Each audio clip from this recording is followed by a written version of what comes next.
He smirked. He even pretended to call your company, asking for receipts and proof of purchase to be delivered. Chad looked Sterling right in the eye. I'm sure you know the person who actually bought the timeless vow. Tell me, Mr. Sterling, was it Mason Hill? He turned his smug, expectant gaze back to me. Chairman Sterling's eyes narrowed as he stared at Chad, like a connoisseur examining a counterfeit painting. The smile he'd worn for Willow vanished, replaced by a cold, sharp intensity that made the air around them thicken. Chad's smug grin faltered. Even Willow, still riding high on the chairman's earlier deference, shifted uncomfortably. Mason Hill? Sterling repeated, his voice low. He turned slowly, his gaze locking onto me, no longer the distant, curious look of a stranger, but the respectful, almost reverent stare of someone who recognizes power. You mean Mr. Hill? Chad laughed, but it came out nervous, forced. Mr.? Come on, Chairman. This guy's Elysian Beauty's head of security. A high school dropout, remember? He's not a Mr. He's just Mason. Sterling's jaw tightened. He took a step toward Chad, his expensive leather shoes crunching on the gravel beneath his feet. Do you know who you're speaking about, Mr. Foster? Chad blinked, taken aback.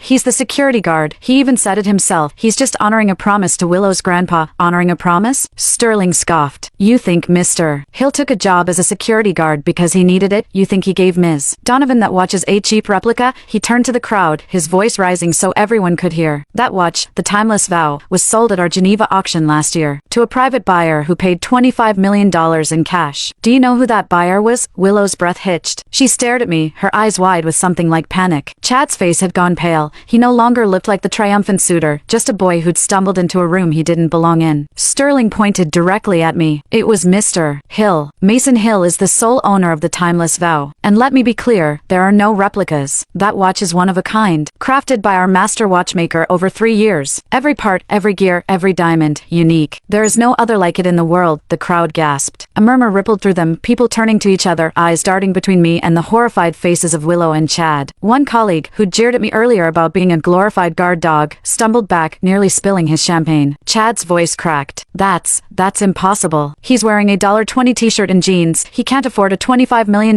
watch. Sterling's lips curled into a bitter smile. Appearances can be deceiving, Mr. Foster. Mr. Hill is not just a security guard. He's the silent investor who funded Elysian Beauty's expansion 3 years ago. The one who provided the formulas for your best-selling skincare line. The one who negotiated your deal with the European distributors. Without him, Ms. Donovan's legendary company would still be a startup operating out of a garage. Willow froze. She looked like she'd been struck by lightning. What? She whispered. That's not true. My grandfather helped me. We did it on our own. Your grandfather begged Mr. Hill to help you, Sterling said, his tone unflinching. He came to our New York office, old and sick, asking for a favor. He said his granddaughter had a vision, but no resources. Mr. Hill